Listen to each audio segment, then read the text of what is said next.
our systems are, and the way that we're leveraging AI is really transformational in that these systems are looking out there. The AI is actually going through every record, every day, every minute, and looking for decline in residents and feeding that to our care providers in real time. Welcome to Season 8 of Bridge the Gap, a podcast dedicated to informing, educating, and influencing the future of housing and services for seniors. The BTG network is powered by sponsors Align, Nick Knapp, ProCare HR, Sage, Hamilton Captel, ServiceMaster, the Bridge Group Construction, and Solinity, and produced by Solinity Marketing. Bridge the Gap in 3, 2.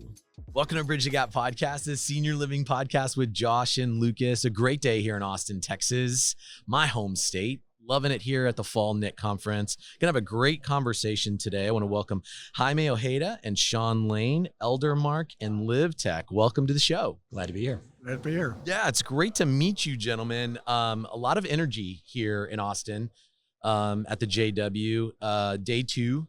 And a lot of conversations, and this is going to be a great one. For anybody that's following our industry and reads the articles, you're going to see these names, Eldermark, and also we're going to be introducing, Shawn with LivTech. We'd love to know how this partnership has come together, and then we'll get into kind of like the goals and what the future brings. Eldermark as a company has a 30-year history in senior care. They were one of the first solutions to provide clinical and EMR and business billing solutions for the space. And the heritage there is tremendous. I think they really changed the industry and the way that operators think about the industry. LivTech was formed 5.5 years ago, January 2020. And myself and a group of investors got together and we assessed the space. And we had an intention to transform senior healthcare, but not just in residential. We believe that healthcare needs transformation across all settings. I have a supply chain background. I come from a world where was working with Apple and Dell and Delta Airlines, and real time was the way business was done. And when I looked across healthcare, it was faxes that take 2.4 attempts to get a prescription changed. And so we thought there was an opportunity to transform healthcare, but go across all settings. And so LivTech over the last 5 years has quietly acquired 15 other software companies. And so now we're a large entity with solutions in residential, in physicians, rounding physicians, as well as in home care and home health and hospice. Well, that's a big deal. That's a lot. You guys have accomplished a lot. And I know many senior housing, probably most, recognize Eldermark. And I did not realize, I knew it had been a long time, but I didn't realize it had been 30 years. So that's impressive. They've been in the space a long time. They've created tremendous amounts of innovation, and we're pouring on the funding and the talent to continue to do so. Yeah. So with, as Lucas mentioned, a lot of excitement building this entire year from the spring NIC to the fall NIC. Probably one of the largest, if not the largest attendance NICs I've ever been at. But with that excitement are also challenges. From your perspectives, what is the big pressing issue that operators are going to have to solve over the coming years? Yeah, I mean, it really gets down to occupancy, and a lot of the strain on the system right now in terms of capacity, especially in memory care, is gonna come in the next year. But again, it's turnover. The turnover of the workforce and has always been an issue, and so that's why we designed solutions and software around that to really make that easier to manage. Have our the residents spend more time and the care provider spending more time with the residents versus spending time in the software and driving those kind of things. So we're really gearing towards all of that. There's so much to be gained by having all of that data that can be used for operational, clinical improvement and all of that. But you have to make it easy on the care providers to capture that.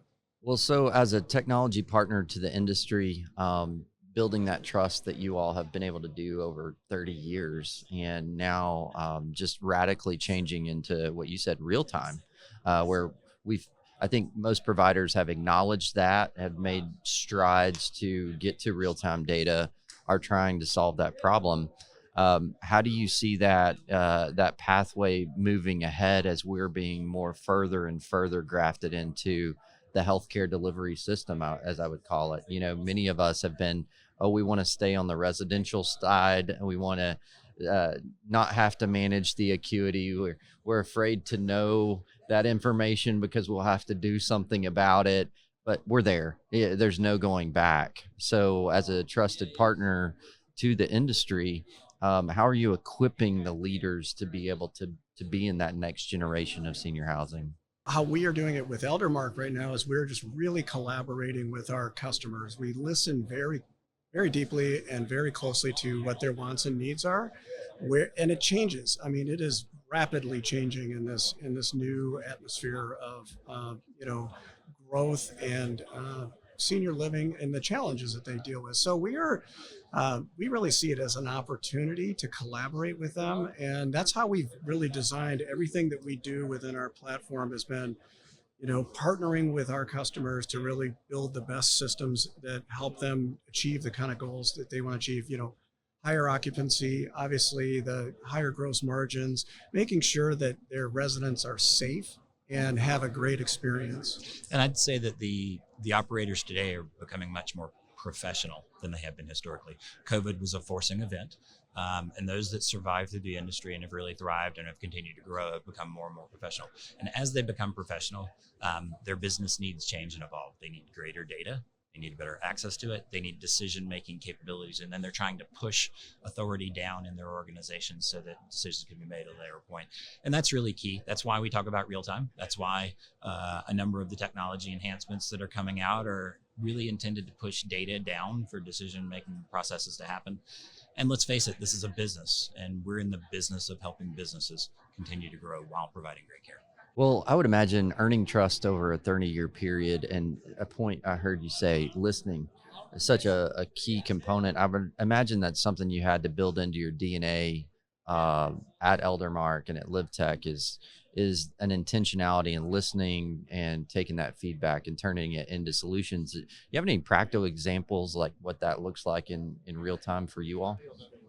Yeah, I think, again, a lot of our customers talk about one of their biggest issues is never events like falls. And they really have said, how can we help mitigate those things? And so they come up with big problems like that need to be solved. And we look at it, again, through the data, and we say, look, our systems are a treasure trove of great data that can be leveraged for good. And so if your mother isn't eating, we have a dining services management system for that, and we can tell that that's part of that, that's going on. There's engagement applications built onto our platform that, again, is mom or dad, are they going to their required activities, or are they just missing those as well? And of course, all the things that happen in terms of medication changes, and you just added another narcotic, other condition changes, diastolic blood pressure, blood glucose levels, just it's structured and unstructured data. And our systems and the way that we're leveraging AI is really transformational in that these systems are looking out there. The AI is actually going through every record, every day, every minute, and looking for decline in residents and feeding that to our care providers in real time. One of the things, that I've seen through the last 20 years of being in the business, it seems like oftentimes there's a big disconnect and deficiency between, let's say, your large scale operators that have sophisticated tools. They have lots of team members that can crunch data, turn that data into usable information for their teams. And then the deficit of downstream to where all of these small to regional, maybe even mom and pop operators, while they're doing the best they can, maybe they couldn't afford the tools and equipment, or maybe the teams to interpret all the data. Do you think that this gives you an opportunity to sort of level the playing field to whether you're in a tertiary or secondary, whether you're a large or a small provider, you can still impact quality of care in your marketplace? Yeah, absolutely. The large and the small players have the same opportunity for technology. And what we're trying to provide is an end-to-end solution. Quite frankly, the expensive part about gathering your data isn't collecting your data, it's integrating your data. And if you're providing an end-to-end solution from one one solution provider, you don't have to jump that hurdle. So the small operators can get the same level of leverage that the large operators can. Well, I think that, Lucas, that helps solve a lot of the problems, not only the consistency and quality of care, that probably has helped to maybe shape a not so good perception about our industry, because the inconsistency from market to market and community to community. But I would imagine if you level that playing field, it also increases the access ability and the affordability. For a long time in our industry, if you wanted the highest quality of care, you had to move from your hometown, the small community. You had to go to the big market, and you had to stay in the Ritz, and a lot of people couldn't afford that, so they just did without.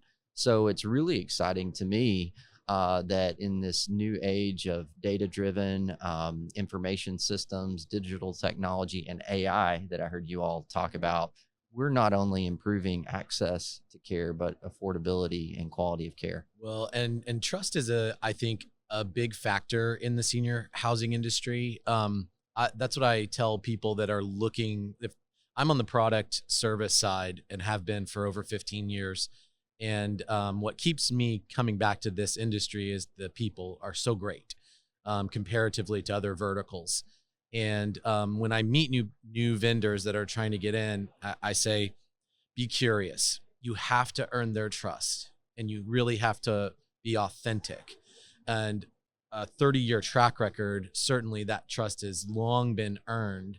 And when it pertains to this new advancement with AI, we've talked to a number of tech companies, and one of the conversations yesterday was, oh gosh, are people tired of worn out from hearing about AI? And I was like, well, maybe in your world of tech, you might be run out, but we are still, the senior housing industry is still kind of grasping. What would be your recommendation for the operators that are listening and they keep hearing AI when it pertains to, I guess, your product and service offering? What would be your recommendation for them to lean into this new advancement of AI? Well, I think that you have to assess your business case and what you're trying to accomplish. I agree. The most important part of this business is people. The people make the difference in providing the care. It's the nurses' aides and the nurses. And it's about 70% of the cost for your average operator as well. So there's a tremendous opportunity to improve the productivity of the people, but to give them back more time. If you think about it, when electronic health records came in place, it created an artificial barrier between the resident and the caregiver. And we want to take that away. And you do that by leveraging AI to bring the inputs in an easier way. You can use ambient, you can use other methodologies, you can simplify their workflows to give them actionable insights so they're prioritizing their work appropriately, so that shift handoffs are done automatically and well documented, and ultimately will provide better care. AI will not take away jobs.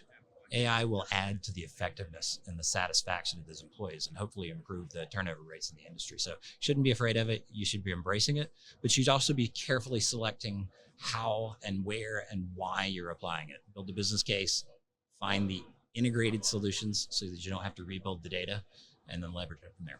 Well, and I think you just touched on something I want to make sure that we don't miss. So Bridge the Gap was formed to bridge a lot of gaps for our industry and solve hopefully a lot of problems by bringing on trusted partners like you guys. Obviously been committed to this space for a long time, which I think is an important note for our listeners, because you see a lot of tech entering the industry. So for many of our listeners, they don't have a big corporate team. They don't have a person that understands or even speaks the technology language. They're just trying to find great solutions that they can trust for that improve their operation. Do you have sort of a cheat sheet of when an ownership team is selecting really kind of any technology partner for their community, what they should be looking for, the boxes that they should be checking that they can take away and say, okay, it's got to check these boxes, or it's probably not the right fit for us? Yeah, I think one of the things that we do really well is we go through and we do what we call a business model assessment with our customers, and that's important in that we really want to understand every operator is different, and that's their secret sauce. And so we want to understand their secret sauce and what makes them successful. And then we go through that and we make sure that helps us understand kind of what their objectives are. Where do they want, what are the goals that they have from selecting a software provider like us or an analytics provider. And so it's important for us to really get into their operation, understand that we have people on staff, that have been operators for over 2 decades. We have nurses throughout our organization. We have people who have been care providers, and they spent a lot of different parts in the billing side, so they understand those financial wherewithal. So we do an assessment of all that. At the end of the day, we have great technology, but we really pride ourselves on the people that we have. I mean, that subject matter expertise is second to none. And that's really what helps us be successful and help our operators be successful. Because to your point earlier, they don't have huge analytics teams that can go in there, and they have data scientists everywhere to kind of go do this stuff. We need to push it to the right people at the right time in the right format so they can do what they need to do to give that resident great care without having to dive into the software to go do it. So there's a lot of ways that we do that and embody that. We push text notifications to people at the right place, right time. And we do that in a lot of different formats. But yeah, again, that's kind of where it is. I'll add one thing to that. I think you should look at people and scale. 35% of our employees in the residential division are nurses. And so people who understand the business. And then scale. Stock market's at an all-time high. We've seen what happens after an all-time high. Look for companies that have the heritage and the stability and the financial scale so that you can be sure they're around in 5 years and can grow with you. Well, that makes a lot of sense. And, I think part of what I think I understood you to say is there's got to be a lot of discovery. There's got to be a lot of listening. If your technology that you're looking at is coming in hot with, look at all of our bells and whistles, and not asking questions about you and listening to your unique challenges and your goals, it may be a red flag. That's how I would interpret what you said, as if I dumbed it down for me. So that seems like a very critical and important piece. It's no wonder that Eldermark's been around for 30 years in our space. Lucas, it's fun. It's fun to be able to showcase people that have weathered a lot of times in our industry and been committed to the space. That's right. Bridge the Gap gets a front row seat to have these conversations and then put it out on our network to the audience so that we can educate, inform, and influence the senior housing world that we live in. And so Jaime and Shawn, thank you so much for your time today. This is an awesome conversation. Appreciate it. Great to meet you. Appreciate it. And so for all of our listeners out there that want to learn more about Eldermark and LivTech, you can scroll down to those show notes, click those links. You can go to btgvoice.com, download this content, so much more. Thanks for listening to another great episode, Bridge the Gap. Thanks for listening to Bridge the Gap podcast with Josh and Lucas. Connect with the BTG Network team and use your voice to influence the industry by connecting with us at btgvoice.com.